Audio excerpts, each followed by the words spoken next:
गुरु प्यारी साध संगत जी, राधा स्वामी जी। साध संगत जी, प्रेम से आप सभी का स्वागत है। ये वह पवित्र स्थान है जहाँ सिमरन, सेवा और सत्संग की धारा निरंतर बहती रहती है। यहाँ बोले गए प्रत्येक शब्द का उद्देश्य यही है कि हमारी आत्मा का संबंध परमात्मा से है और अधिक गहरा हो जाए। आज हम उस महान सत्य को समझाने का प्रयास करेंगे जिसे गुरु नानक देव जी ने अपने जीवन से संसार को सिखाया। वे महान सत्य है, ईश्वर एक है। जब गुरु नानक देव जी इस धरती पर प्रकट हुए, उस समय समाज अनेक भेदभावों में बटा हुआ था। धर्म, जाति और रीति रिवाजों के आधार पर मनुष्य एक दूसरे से अलग हो गया था। कोई स्वयं को ऊंचा समझता था और किसी को नीचा माना जाता था। मंदिर और मस्जिद के नाम पर विवाद होते थे और मनुष्यों के बीच दूरी बढ़ती जा रही थी। ऐसे समय में गुरु नानक देव जी ने एक अत्यंत सरल परंतु बहुत गहरी बात कही। एक ओंकार सतनाम। इसका अर्थ है कि परमात्मा एक ही है। वे सत्य स्वरूप है। वही इस सृष्टि का रचयिता है और वही हर स्थान पर विद्यमान है। वे किसी एक धर्म, जाति या स्थान तक सीमित नहीं है। वे सबका है और सब उसी के हैं। बचपन से ही गुरु नानक देव जी का मन प्रभु की भक्ति में लीन रहता था। उनका हृदय करुणा व दया और प्रेम से भरा हुआ था। एक बार उनके पिता ने उन्हें व्यापार के लिए धन दिया और कहा कि जाओ, कोई अच्छा सौदा करके आओ। रास्ते में उन्हें कुछ भूखे साधु और जरूरतमंद लोग दिखाई दिए। उनके दुख को देखकर गुरु नानक देव जी का हृदय पिघल गया। उन्होंने उसी धन से उन सबको भोजन करा दिया। जब वे घर लौटा और उनसे पूछा गया कि धन कहाँ लगाया, उन्होंने बहुत सरल से उत्तर दिया, मैंने सच्चा सौदा किया है। यह सच्चा सौदा केवल व्यापार नहीं था, यह जीवन की एक महान शिक्षा थी। संसार में सबसे बड़ा सौदा वही है जिसमें किसी भूखे को भोजन मिले, किसी दुखी को सहारा मिले और किसी जरूरतमंद की सहायता हो, क्योंकि परमात्मा हर जीव के भीतर बसता है। जब हम किसी की सहायता करते हैं तो वास्तव में हम उसी परमात्मा की सेवा कर रहे होते हैं। एक और प्रसिद्ध घटना है। यात्रा करते हुए गुरु नानक देव जी मक्का पहुँचे। विश्राम करते समय उनके पैर काबा की दिशा में थे। ये देखकर एक व्यक्ति क्रोधित हो गया और बोला, तुमने अपने पैर पवित्र स्थान की ओर क्यों फैलाए हैं? गुरु नानक देव जी ने शांत स्वर में उत्तर दिया, मेरे पैर उस दिशा में घुमा दो जहाँ परमात्मा न हो। यह सुनकर वे व्यक्ति चुप हो गया। उसे समझ आ गया कि परमात्मा किसी एक स्थान में सीमित नहीं है। वे हर दिशा में है, हर कण में है और हर प्राणी के भीतर है। इसी भाव को व्यक्त करते हुए गुरु नानक देव जी ने कहा, ना कोई हिंदू, ना कोई मुसलमान। इसका अर्थ ये नहीं था कि धर्म व्यर्थ है। इसका अर्थ ये था कि सभी धर्मों का मूल उद्देश्य एक ही है, मनुष्य को परमात्मा से जोड़ना। जब मनुष्य ये समझ लेता है कि हर प्राणी के भीतर वही एक परमात्मा का प्रकाश है, तब उसके मन से घृणा और अहंकार समाप्त होने लगता है। उसके स्थान पर प्रेम, करुणा और सेवा की भावना जागृत होने लगती है। एक बार एक पंडित ने गुरु नानक देव जी से प्रश्न किया, यदि ईश्वर एक है तो लोग अलग अलग मार्ग क्यों अपनाते हैं? गुरु जी ने बहुत सुंदर उत्तर दिया।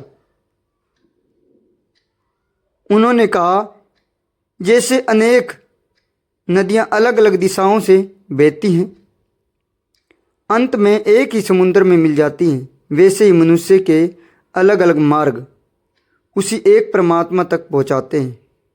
ये शिक्षा हमें बताती है कि भले ही हमारे रीति रिवाज अलग हों, भाषाएं अलग हों और जीवन के रास्ते अलग हों, परंतु हमारी आत्मा का स्रोत एक ही है। यदि मनुष्य ये समझ ले कि ईश्वर एक है तो उसके भीतर का अहंकार समाप्त हो जाता है।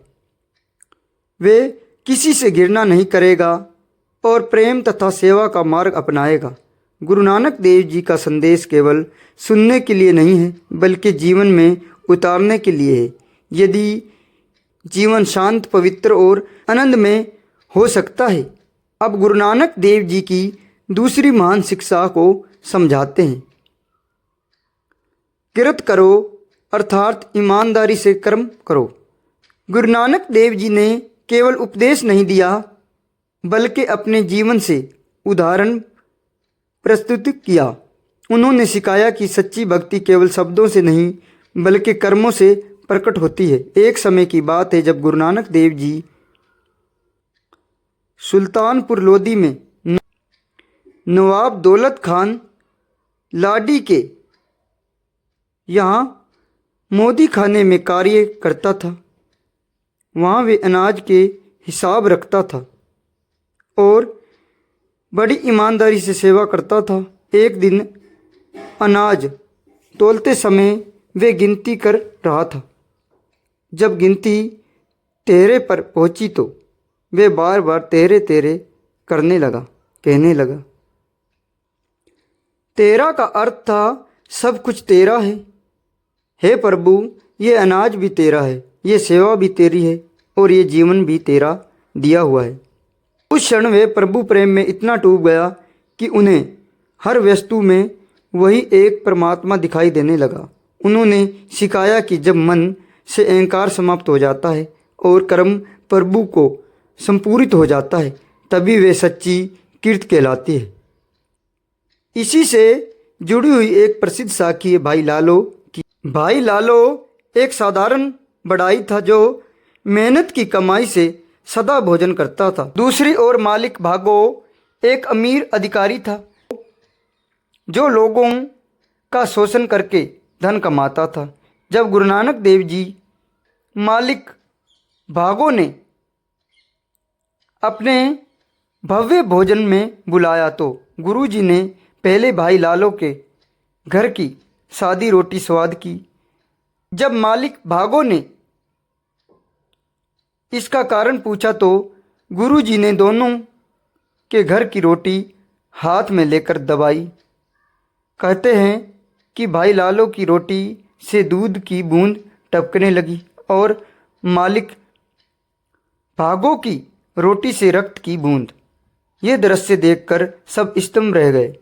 ये एक प्रतीक था कि मेहनत की कमाई पवित्र होती है, जबकि अन्याय से कमाई हुई धन पाप से भरा होता है। इसलिए गुरु नानक देव जी ने स्पष्ट कहा, किरत करो, नाम जपो, वंड छको। अर्थात ईमानदारी से मेहनत करो, प्रभु का नाम सिमरन करो, जो कमाओ उसे दूसरों के साथ बांटकर खाओ। ये सच्चा और संतुलित जीवन का मार्ग है। गुरु नानक देव जी ने सिखाया कि मनुष्य केवल अपने लिए जीने के लिए इस संसार में नहीं आया है। मनुष्य का जीवन तभी समर्थक होता है जब वे अपने सुख के साथ साथ दूसरों के दुख को भी समझे और जहाँ तक संभव हो उनकी सहायता करे। जब मनुष्य केवल अपने लिए धन इकट्ठा करता है, अपने सुख की चिंता करता है और दूसरों की पीड़ा से मुंह मोड़ लेता है, तब उसका मन धीरे धीरे कठोर हो जाता है। लेकिन जब वही मनुष्य अपनी कमाई का एक भाग भी किसी भूखे को भोजन देने में है, किसी गरीब की सहायता करने में और किसी दुखी का सहारा देने में लगता है, तब उसके भीतर करुणा और प्रेम की ज्योति प्रकट होती है। गुरु नानक देव जी ने अपने जीवन में सेवा और बांटकर खाने की भावना को अत्यंत महत्व दिया है। उन्होंने ये सिखाया कि जब मनुष्य ईमानदारी से मेहनत करेगा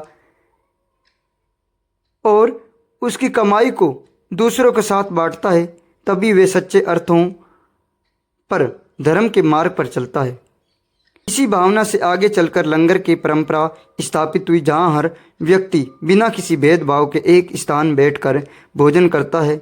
वहाँ न कोई ऊंचा है और न कोई नीचा, सब एक ही परमात्मा की संतान है और सबको समान अधिकार है।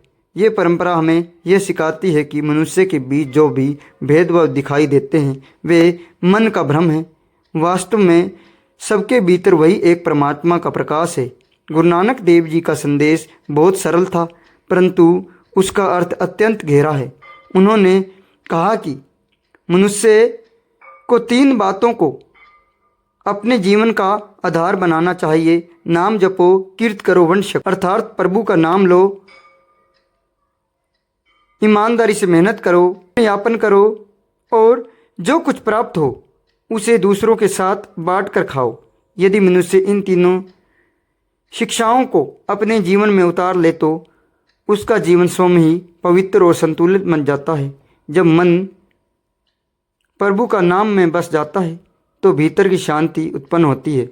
जब कर्म ईमानदारी से किया जाए तो जीवन में सच्चाई आती है और जब मनुष्य बांटकर जीना सीख जाता है तो समाज में प्रेम और भाईचारा फैलता है। गुरु प्यारी साध संगत जी, आज का समय में भी ये शिक्षा उतनी ही आवश्यक है जितना उस समय थी। संसार में आज भी अनेक प्रकार के भेदभाव, लालच और स्वार्थ दिखाई देते हैं। मनुष्य अपने सुख के लिए दौड़ता रहता है, परंतु सच्चा सुख केवल अपने लिए जीने में नहीं बल्कि दूसरों के साथ बांटकर जीने में है। यदि हम अपने जीवन में ये भावनाएं ले आए कि जो कुछ भी हमें मिला है वे प्रभु की कृपा है और उसमें सबका हिस्सा है, तो हमारे भीतर से अहंकार समाप्त होने लगता है और सेवा की भावना जागृत होती है। इसलिए हमें प्रयास करना चाहिए कि जहाँ तक संभव हो किसी भूखे को भोजन दें, किसी दुखी को सहारा और किसी ज़रूरतमंद की सहायता करें। यही सच्ची सेवा और यही प्रभु की भक्ति वास्तविक मार्ग है। जब मनुष्य इस मार्ग पर चलता है तो उसका जीवन केवल उसका अपना नहीं रह जाता, वह समाज के लिए भी प्रकाश बन जाता है। यही गुरु नानक देव जी की महान शिक्षाओं के सार है। प्रेम, सेवा, सत्य और समानता, यदि इन शिक्षाओं को जीवन में उतार लिया जाए तो मनुष्य का जीवन भी पवित्र बन जाता है और समाज भी सुखमय हो जाता है। राधा स्वामी जी।